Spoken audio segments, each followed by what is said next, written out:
हाल ही में यूरोस्टेट की एक रिपोर्ट आई थी जिसमें बताया गया कि यूरोप के उन देशों में महंगाई बढ़ रही है जो यूरो जोन में आते हैं। यूरो जोन जो कि यूरोपियन देशों का एक ग्रुप है जिसमें नवंबर महीने में इन्फ्लेशन रेट 4.9% बढ़ गया था। 1997 में यूरो करेंसी बनी थी। बनने के लेकर अब तक यूरोप में कभी इतना हाई इन्फ्लेशन नहीं देखा गया। यह पहली बार है कि फ्रांस का इन्फ्लेशन रेट 3.4%, जर्मनी का 6%, एस्टोनिया का 8.4%, बेल्जियम का 7.1%, स्पेन का 5.6% और लिथुआनिया का करीब 9.3% बढ़ गया है। और यूरोपियन एक्सपर्ट की माने तो 2022 में यह और भी ज्यादा बढ़ने वाला है। अब यह इन्फ्लेशन रेट हर सेक्टर में नहीं बढ़ा है। यदि कोर इन्फ्लेशन की बात करें तो यह अभी भी 2.6% पर बना हुआ है, जो यूरो जोन के लिए राहत की बात भी है। लेकिन जो सबसे जरूरी सेक्टर है जैसे एनर्जी, फूड और गुड्स, इनमें इन्फ्लेशन काफी ज्यादा बढ़ा है। फूड सेक्टर में नवंबर 2021 में इन्फ्लेशन 2.2% था, जो दिसंबर तक बढ़कर 3.2% हो गया है। सामान में यह 2.9% है। एनर्जी प्राइस बीते कुछ महीनों में 26% बढ़ चुका है। कंज्यूमर प्राइस इंडेक्स की बात करें तो उसमें 5% की बढ़ोतरी हुई है। तो यूरोप में ऐसा क्यों हो रहा है? तो आज के इस वीडियो में हम इसी के बारे में विस्तार से जानेंगे कि आखिर कौन से कारण हैं जिससे यूरो जोन में इतनी महंगाई बढ़ गई है, यूरोप में किन किन देशों में ये देखने को मिल रहा है, वो सब और इसके अलावा और भी बहुत कुछ जानने को मिलेगा आपको इस वीडियो में। तो वीडियो के अंत तक हमारे साथ बने रहिए। तो आगे बढ़ने से पहले यूरो जोन के बारे में थोड़े से जान लेते हैं ताकि आपको समझने में आसानी हो। असल में यूरोप में दो ग्रुप बहुत ज्यादा फेमस है जिनका नाम आपने भी सुना होगा, जिसमें से एक यूरोपियन यूनियन है और दूसरा यूरो जोन है। यूरो जोन को यूरोपियन यूनियन के 19 देशों ने मिलकर बनाया है और इसे बनाने के पीछे का मेन मकसद ये है कि इन सभी 19 देशों की करेंसी यूरो बनाई जा सके, यानी ये सभी देश आपस में एक ही करेंसी पर व्यापार करें। इसलिए यूरो जोन के जब किसी एक देश के ऊपर कोई आर्थिक संकट आता है तो उसका असर बाकी 18 देशों पर भी पड़ता है। तो यूरो जोन के देशों में जो महंगाई बढ़ रही है वो भी कुछ ऐसे ही है और इसके बहुत से अलग अलग कारण हैं। तो एक एक करके हम सभी के बारे में विस्तार से जानते हैं। तो सबसे पहला है एनर्जी क्राइसिस। तो इन्फ्लेशन बढ़ने का सबसे बड़ा कारण एनर्जी क्राइसिस है। पूरे यूरोप की ऊर्जा की आपूर्ति लगभग रूस और नॉर्वे से ज्यादा होती है, लेकिन पिछले कुछ महीनों में हालत बहुत बदल चुकी है।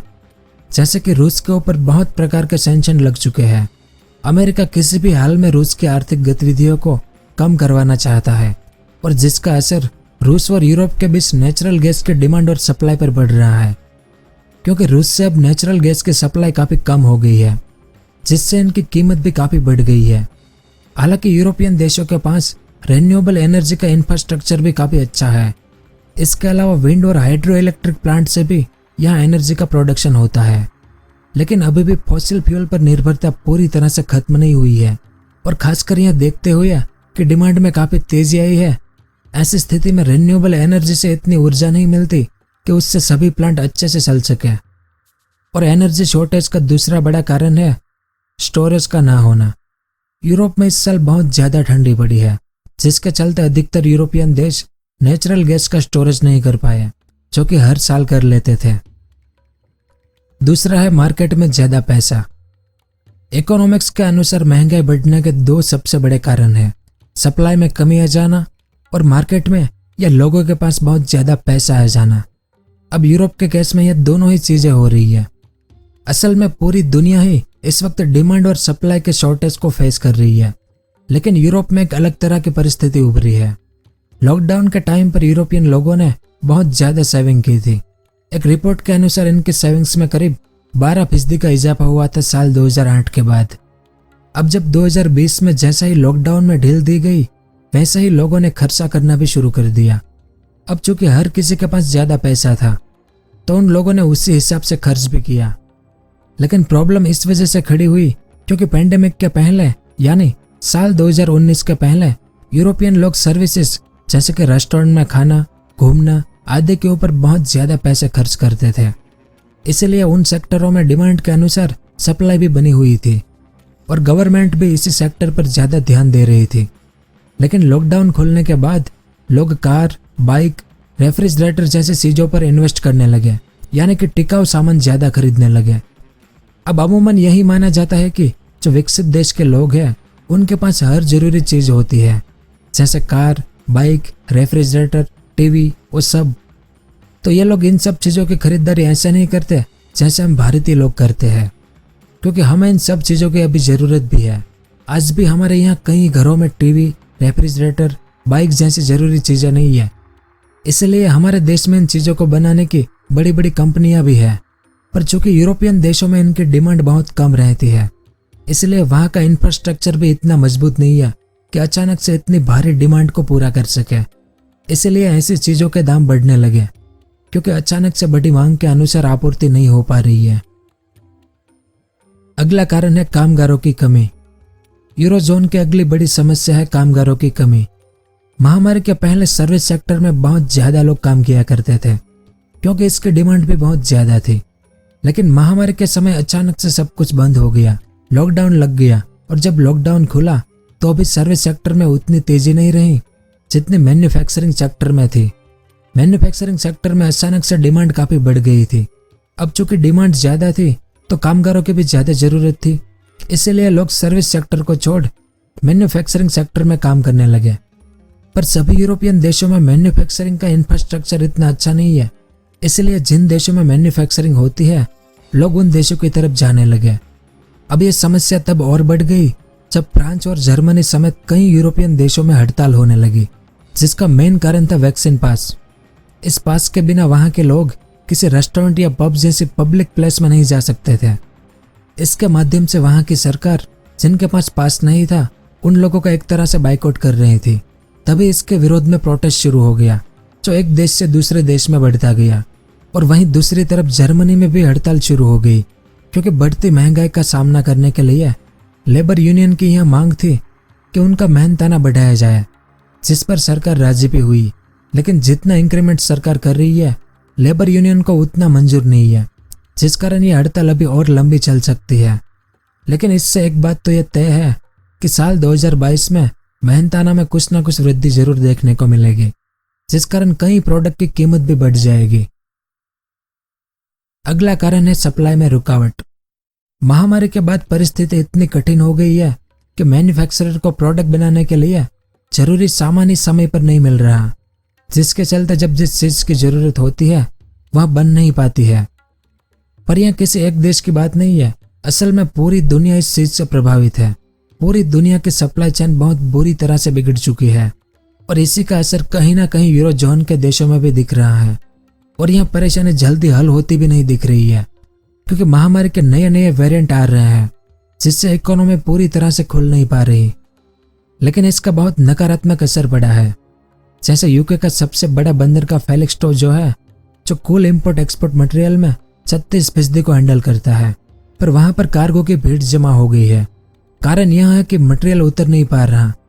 इस भीड़ का अनुमान इसी बात से लगाया जा सकता है कि स्वीडिश शिपिंग कंपनी मैरिस्क ने अपने 3 शिप को डाइवर्ट कर दिया है, क्योंकि इस समस्या का मूल कारण चीन और अमेरिका के बंदरगाह थे।